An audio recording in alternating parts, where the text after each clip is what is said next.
Welcome back, everybody, to the main stage of the CMX Winter Soiree. I hope you're having as good a time as I am. I'm dressed like a fancy reindeer, and I'm sitting on a Christmas throne, and I feel like it's not every day I get to do this. So I love the CMX Winter Soiree, and I'm so happy that you've all joined us today. Joining us next for our next session are two Community Industry Award nominated community professionals. They are here to share a case study about how they grew UiPath's community-led events program by 25% in under a year. Get ready to hear best practices on organizing events, rising RSVP numbers, hosting an array of event types, growing chapter programs, and reaching thousands of community members via events.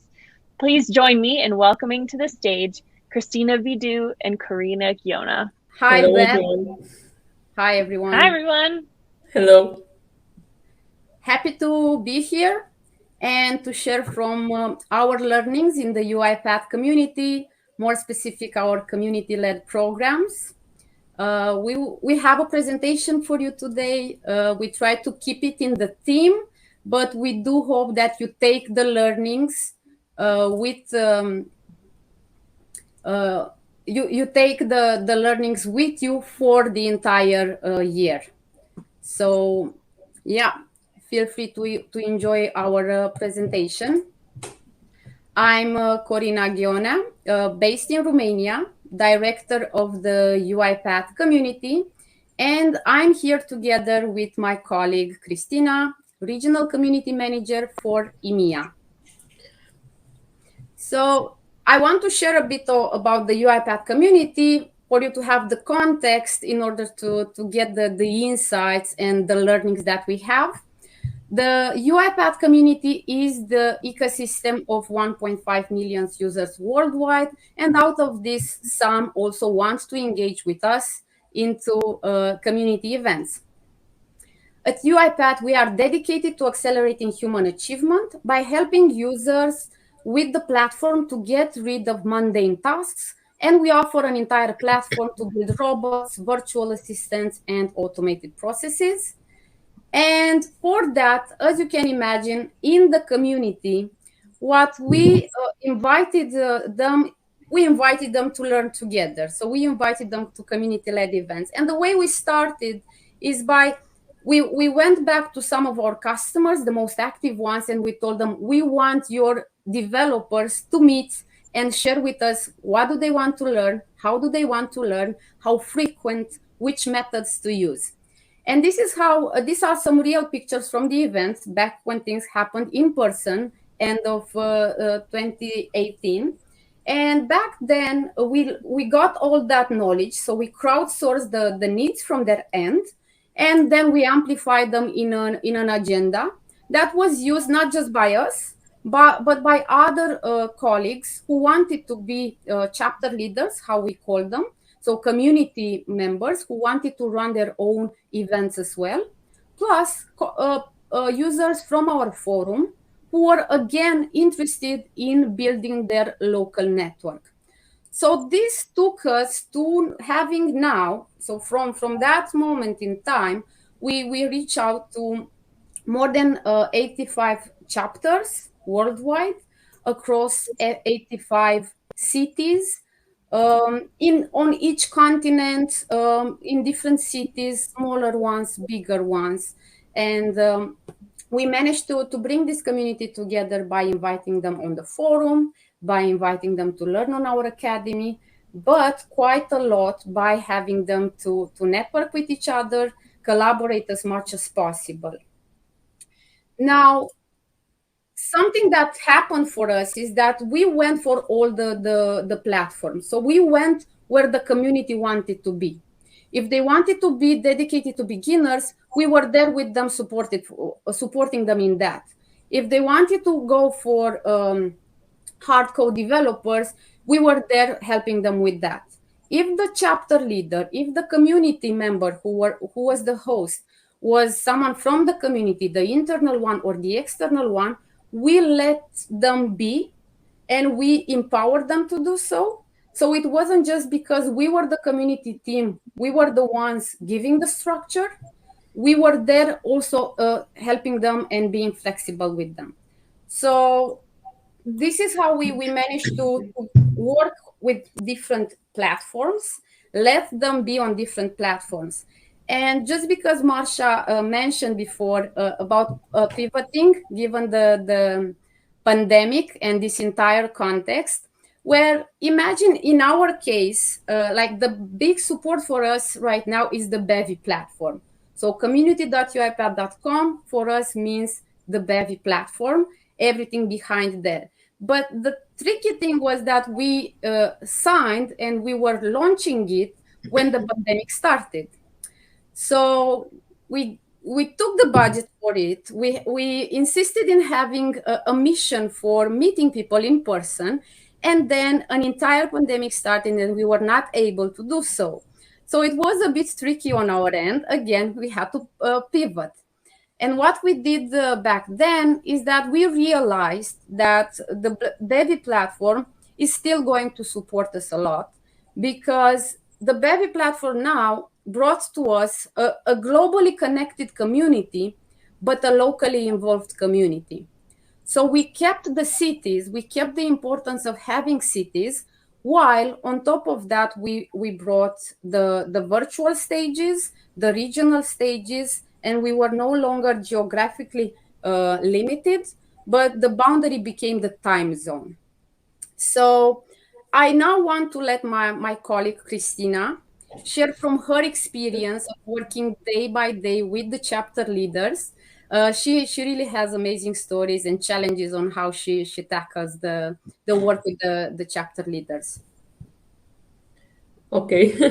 Thank you, Corina. I will trust you to move the slides now to the next ones.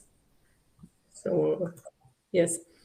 As you can see here, and as Corina has said so far, our community story has ups and downs. It's a bit complicated, but very fascinating nonetheless. When we onboard chapter leaders who are actually our local community builders, these are persons who actually grow the community horizontally for us and are very important for our global community. We are trying now to expand the regions as much as they can, and they empower the local promotion of RPA. When we onboard them, we actually use playbooks. What chapters mean for us is that there are volunteers who actually offer to do the building in these local communities, and we empower them by supporting with coaching with these playbooks. We actually onboard them on the platform, and we teach them how to use the platform, the Bevy platform, the chapter, all the event features, everything that has to do with event content and construction, because these are not people who have actually had community building experience before, or event organizing, or copywriting. So all these skills are gained by a chapter leader in his onboarding phase, his or her onboarding phase. For this, we have a playbook, which is pretty dense. Actually, this is quite a volume for us. And there we have everything from content aspects, organizational aspects, event management, speakers, how to source content, of course, community guidelines as well. So what they have to do in case they notice harassment, discrimination, intimidation, and everything that our community follows or rejects. So we try first to teach them how to do this and empower them to do this job, also motivate and find incentives for them to do this job well. Usually we try to select them when they already have a keen community interest in the area. So they are not so much experts as our MVPs, but they are very engaged in the local community. So they want to build and do something for the local RPA community. We have plenty of stories from them, but I will share those a bit later. While we form this, actually the chapter leaders, which are a program, they are community builders, we form them as a program, so they are a community in themselves. And in order to encourage them to feel more comfortably with this volunteering job, we try to enable them also to do exchange between them. So they learn lessons from each other's presentations, from the way they organize their chapters. from the challenges they get past and the successes they have. We try to make as many sharing sessions between them, regionally and globally as well. So we engage with them about once a month, whether it is regionally or globally. And we are trying right now actually to build also sharing spaces for them, besides the communication channels we already have, to build sort of hubs for them to be able to interact more, to share content between each other, and to crowdsource as well. So to make this network between them very powerful, thing where they can source content and feel empowered by their peers, and get more of this global RPA feeling, global community feeling that they're building. We do not, as we said here, we don't do teaching, we do coaching. Part of the coaching experience with a community builder or a chapter leader is also how to grow the community, not only the organizational aspects, but how do you actually source the new community members in that area. So we teach them, for example, how to do LinkedIn outreach, and where they might find these new persons to join the community. So we teach them how to use LinkedIn outreach groups, and to search their area for any potential community personas they might find or that might be interested to join that local UiPath chapter, and become a target audience for us, or even source content from them. So we are trying to filter all the regional stakeholders through our chapter leaders. We don't brag at school, we do social media campaigns. So we try, part of the incentive process for these programs is, of course, we want to make them proud, and we are proud to have them. So what can we do? They are our representatives. We try to push them as much as possible on social media, and express our gratitude for what they're doing, and also acknowledge their accomplishments. But we also do sort of campaigns like similar to marketing or PR campaigns. We are actually undergoing a campaign now, which is going to be launched probably late December or early January. And it will be chapters across the globe in UiPath. It will be like a chapter showdown, a global campaign of UiPath, in which UiPath will pin down virtually on the map all its global chapters by launching a challenge from chapter to chapter on LinkedIn. Our chapters will show photos of the local teams in a city landmark in the region, and this will undergo throughout all our global chapters by them challenging each other. We think this will help them terribly in their growth. UiPath will help push the chapters and gain awareness and amplification on the presence of these local chapters. We do not have big brothers, we have trainers and mentors. This is very important for us, since we are undergoing a lot of training and mentoring in the UiPath community, since our goal is to promote RPA and empower people with RPA. Trainers and mentors usually come also from our community members, whether they are chapter leaders, also very often they are MVPs. They do the mentorship program. They also provide training experience in internal and external events. For example, this year we held the RPA Summer School with the help of our MVPs. We had also MVPs delivering 2 of our external training sessions with the We Are Developers platform, one for .NET and one for JavaScript.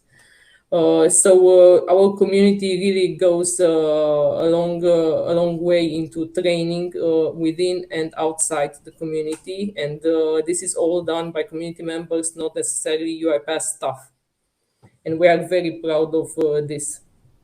We do not keep secrets. We ask on our forum platform, which is held on Discord. Of course, it's open. Everyone can ask. Everyone replies. They build solutions. They offer solutions and teach each other. They fix problems together. It's public. Every issue posted there is public. Everyone can see the answers and they can source. We also have a job board and a use case repository, which are held on our forum, which are open source as well.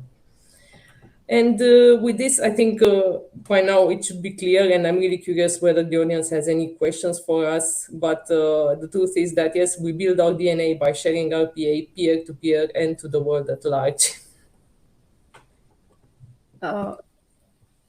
So I do like what Cristina shared, and it's quite a lot about how we work with the community.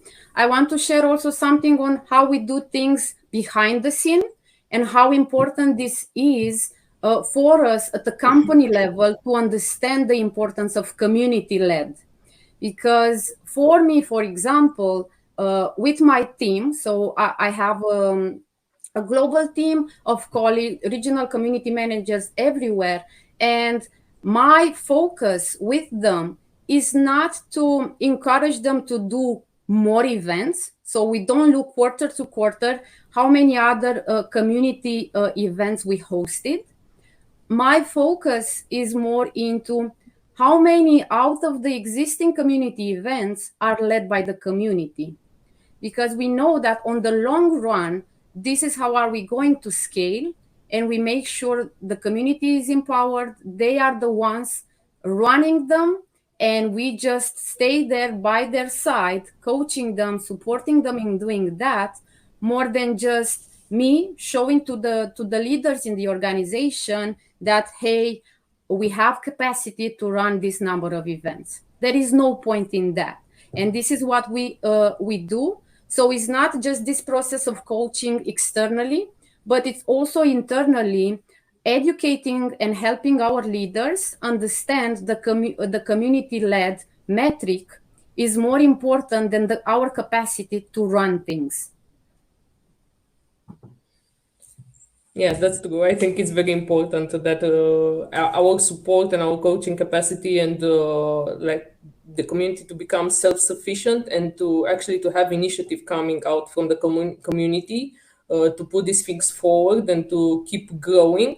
We notice these examples. For example, we had this summer chapters who had just started, and within just a month they were able to help kickstart other chapters by supporting other chapter leaders.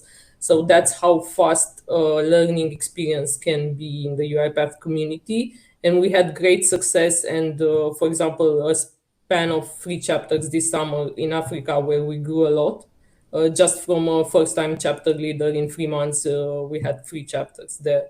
And we were really proud of that. And there are also many other success stories from the community, not just with learning and support. Many ideas about how we can do things different. So we also like crowdsource sort of community ideas, community management ideas, tactics and strategies from them. They are like our, let's say, external half. They are sort of our extended team, only they are not internal, they're external. But we try to build the sharing spaces with them because we're very interested in working together with them, not just supporting them. So if any questions, we look forward now in the chat or after in the networking rooms. I see we have a question. So it's how do you measure the success of your social media campaign? Okay, yes, we have KPIs on this. So since our social media campaign it's mainly landing on the chapter pages, which are all individual, and it will be run for quite some time. This means it will be across many months, at least 3 probably from the lineup we have now. We will measure it by the growth we have in the local chapter and how we manage how many new members we have from the amplification. It will actually be in LinkedIn Tires, the social media campaign thought. So how many new members we have in each chapter. And we also have other KPIs which have to do, of course, with chapters participation and engagement. Thank you so much. I see we do have another question. I'm going to say we don't have time to answer it. However, I want to say a few things. First of all, I'm so glad that you brought up the fact that a program like this would be impossible without empowering the community to help you, because there's just no way that a team of 2 or 3 or even 10 could host that many events in that many countries, in that many time zones and languages. It was so cool to get to see some of the behind the scenes that you're all doing at UiPath. And I suggest Jay, Gian, and Tony, who asked questions, make sure to join the CMX community. And specifically, we have a channel in our Slack community that's all about chapter programs and how to build these programs, how to incentivize leaders, how to consider engagement and training and all of those things. Thank you so much, Corina and Cristina, for joining us today. It was a pleasure to have you both. Thank you so much. Thank you. Enjoy the session.